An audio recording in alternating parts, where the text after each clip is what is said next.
আসলে মেয়েটা খারাপ। আমার সন্তান হইলে কি হইব, আমি সন্তান বলে পরিচয় দিই না। এই রাস্তা নিয়ে সমস্যা হয়েছে, মনে করেন যে আমি ওর অনেক আগে আমি বাড়িঘর করছি, বাড়িঘর করে এদিক দিয়ে রাস্তা দিয়ে চলাফেরা করতাম। তো এই জায়গা দিয়ে আবার কাউন্সিলরও নিজে রাস্তাটা ওই কারেন্টের খুঁটি পর্যন্ত আমাকে বাইন্দা দিছে আর কি। তো ওর সাথে একটুখানি বিশৃঙ্খলা হওয়ার কারণে ও কি করছে, পরে আমার রাস্তাটা বন্ধ করে দিছে। এখন আমার চলাচলটা খুবই কষ্টকর হয়ে গেছে। এখন আমি মূলত চাচ্ছি আপনার কাছে যে আপনারা যে সবাই মিলা আমার তো সুষ্ঠু বিচার করে আমার একটা রাস্তার ফয়সালা করে দেন, যাতে আমি একটু চলাফেরা করতে পারি। মূলত আঙ্কেল, আপনি যখন আপনার মেয়েদেরকে জায়গাটা দিছিলেন তখন কি রাস্তা উল্লেখ করে দিয়েছিলেন? রাস্তা দলিলে উল্লেখ করে দেয় নাই, কিন্তু রাস্তা ছিল। এখান দিয়ে প্রথম থেকেই রাস্তা ছিল? প্রথম যে রাস্তা ছিল, ইয়ার পরে কারেন্ট আইলো, বিদ্যুৎ আইলো পরে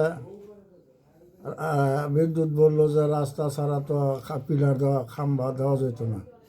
তখন এই রাস্তা বান্ধা হইলো, কাউন্সিলরে বান্ধা দিল পরে খাম্বা দিল। রাস্তা সবাই চলাচল এই পর্যন্ত সবাই চলাচল করছে।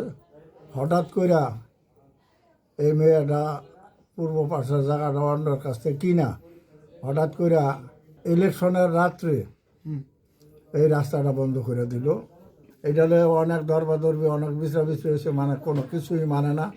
থানা কাউন্সিলর যত যা কিছু সমস্ত অপমান করে দিছে। আসলে মেয়েটা খারাপ।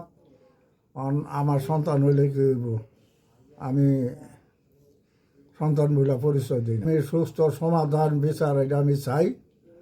আপনারা যদি দয়া করে, মেহরবানি করে, আল্লাহর রহমতের উপরে ভরসা করে যদি করেন, আমি খুশি। এটা এই যে রাস্তাটা দিছে মাইরা, হ্যাঁ, এখান দিয়ে একটা মানুষ চলবো কেমনে? হ্যাঁ, এদিক দিয়ে একটা মানুষ চলবো কেমনে?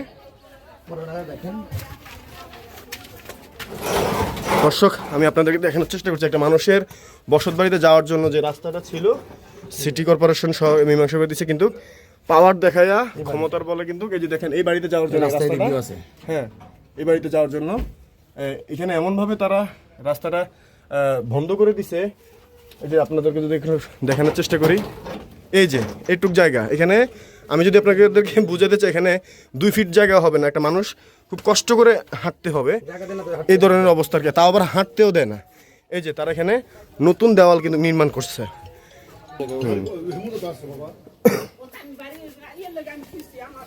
এই রাস্তাটা বিগত 30 বছর আগের রাস্তা। এই রাস্তা হওয়ার কারণে এই রাস্তা এখানে বিদ্যুতের ক্ষতি হয়েছে। তো বাদী পক্ষ গাজা থানার বিএনপির কিছু উদ্যোগের নেতৃবৃন্দকে বলছে এবং আমাকে বলছে, সেই সুবাদে এবং সে গাজা থানায় একটা অভিযোগ করছে। তো গাজা থানার এসআই সহ কালকে আমি ওই স্পটে যাই। যাওয়ার পরে গিয়ে দেখি যে ওই রাস্তাটা পূর্ব থেকে 30 বছর আগে থেকে রাস্তাটা চলাচল ছিল। এখন প্রতিহিংসার কারণে, প্রতিদ্বন্দ্বিতার বা পারিবারিক দ্বন্দ্বের কারণে রাস্তাটা তারা বন্ধ করে দেওয়ার পায়তারা করতেছে। ওখানে রাস্তা গেছে, তারা বিল্ডিং নির্মাণ করতেছে এবং পিছনে 8 ফুট থেকে 6 থেকে 8 ফুট জায়গা আছে। তো আমি তাদেরকে বোঝানোর চেষ্টা করলাম, বসেন, থানায় বসেন, রাস্তাটা আমরা সুন্দরভাবে যেভাবে মিউচুয়ালি আমরা করে দিই। তারা কোনো পক্ষে মানে না।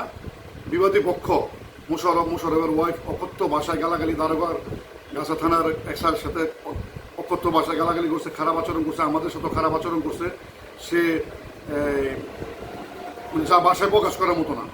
বিগত দিনে যে কাউন্সিলর ছিল, ওনার একটা প্রতিবেদন আছে রাস্তার ব্যাপারে। ওনার প্রতিবেদন আমরা দেখছি যে রাস্তা এখানে ছিল। ওনার সাথে ওই মহিলা খারাপ ব্যবহার করতো, মহিলা খুব খারাপ প্রকৃতির লোক। আমি চাই এই রাস্তাটা হোক এবং উভয় পক্ষে মিলামিশে রাস্তাটা সুন্দরভাবে যাতে চলাফেরা করতে পারে।